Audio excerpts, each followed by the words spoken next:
दुनिया में हर गलती की सज़ा अलग अलग तरह की होती है।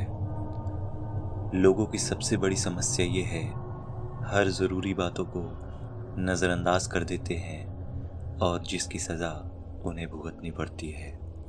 ये कहानी है 21 वर्ष के सुमित की, जिसने इतने कम उम्र में ऐसे खौफनाक मंजर देख चुका है जो एक बुजुर्ग व्यक्ति अपने जीवन काल में शायद ही देखता होगा, क्योंकि इस तरह की घटना सैकड़ों में से किसी एक के साथ होता है। आज सुमित पूरे 55 साल के हो चुके हैं और आज भी जब वो अपनी बचपन की इस डरावनी चीज को याद करते हैं, उनके रोंगटे खड़े हो जाते हैं। तो आइए जानते हैं कि आखिर उनके साथ उस वक्त क्या हुआ था। ये बात बहुत पुरानी है।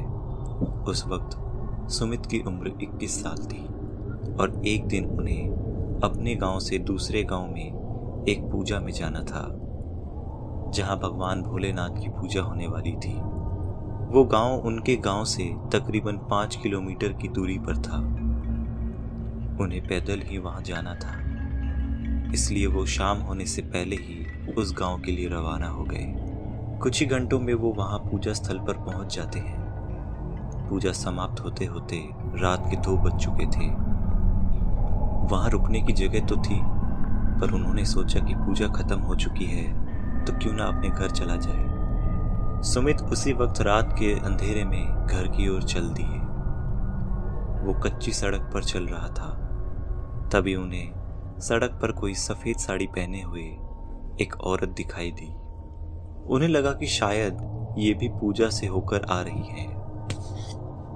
उन्होंने देखा कि वह औरत एकदम से रुक गई और धीरे धीरे सुमित की ओर बढ़ने लगी।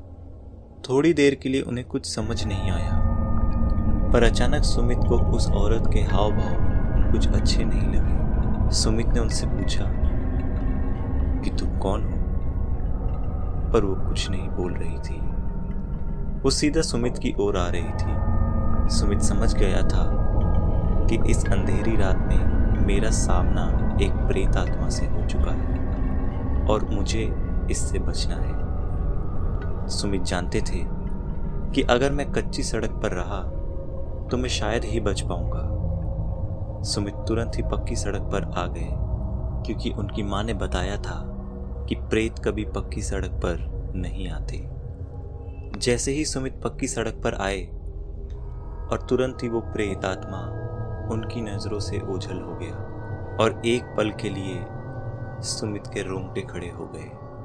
कुछ देर सुमित उसी सड़क पर खड़ा रहा, क्योंकि उन्हें लगा शायद वो प्रेत फिर से ना आ जाए।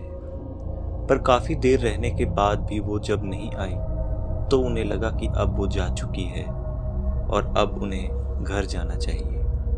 अभी सुमित थोड़ी ही दूर चला होगा कि फिर से उन्हें अपने पीछे किसी के आने की आवाज सुनाई दी। सुमित अब काफी घबरा चुका था और डर चुका था। वो समझ चुका था कि वो अब नहीं बच पाएगा। सुमित अपने पैर तेजी से बढ़ाने लगा और डर के मारे अपने पीछे भी देख नहीं पा रहा था। तभी सुमित के आगे एक मंदिर दिखा जो फूस की बनी हुई थी। सुमित जल्दी से उस मंदिर में जाकर बैठ गया। सुमित ने देखा कि वहां कुछ मूर्ति है जो अजीब सी आकार की बनी हुई है। उस पे पीले रंग का सिंदूर लगा हुआ है।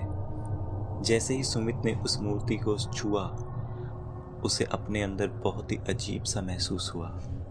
वो समझ गया कि ये मंदिर कोई ईश्वर का मंदिर नहीं है, बल्कि एक शैतान पूजने की जगह है। और इतनी देर से मैं इस मंदिर में बैठा हुआ हूँ। सुमित सोचने लगा कि जल्दी से मुझे यहाँ से भाग जाना चाहिए, वरना मेरे साथ कुछ भी अनहोनी हो सकती है।